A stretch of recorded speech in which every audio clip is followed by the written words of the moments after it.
Good day mga kakabisi. Welcome to Iskayan's Vlog. As Father of Kai, another day, another mini vlog. Magluluto na naman tayo ngayon ng pambaon. Iprituhin lang natin muna ang isda. So mamaya gagawa tayo ng sarsyadong isda. Ayan ang gagawin natin. Balik ka rin lang natin yan. Okay na, kunin na natin. So, magagawa na tayo ng pinaka sauce nya. Lagay tayo mantika, lagay tayo ng luya. Yan ang mapampaalis ng ano nya, lansa, pampabango. Okay, lagay tayo ng bawang, sibuyas, lagay tayo ng kamatis, lagay tayo ng silet green sa kapula. Nilagay ko na yun.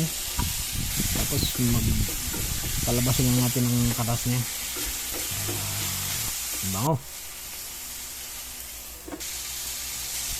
Yan, maglalagay tayo ng yan. Maglagay na tayo ng tomato sauce.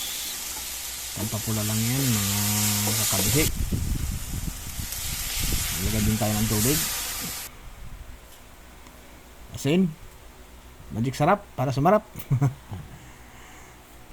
Medyo papalaputin natin yan. Naglagay lang tayo ng isang pirasong itlog dyan. Okay. Sabaw pa lang ay ulam na. Okay, pag kumulo na yan, lalagay na natin yung mga isda natin pinirito kanina. Okay. Bango. Sarap niyan. Okay. Oh, maya lang ay okay na yan. Kaunting minuto na lang inaantay natin dyan. Okay. Oh. Sarap. Okay, luto na. Handa na tayo ng baon. Hinihintay na ng asawa ko yan. Pasok niya sa kanyang opisina.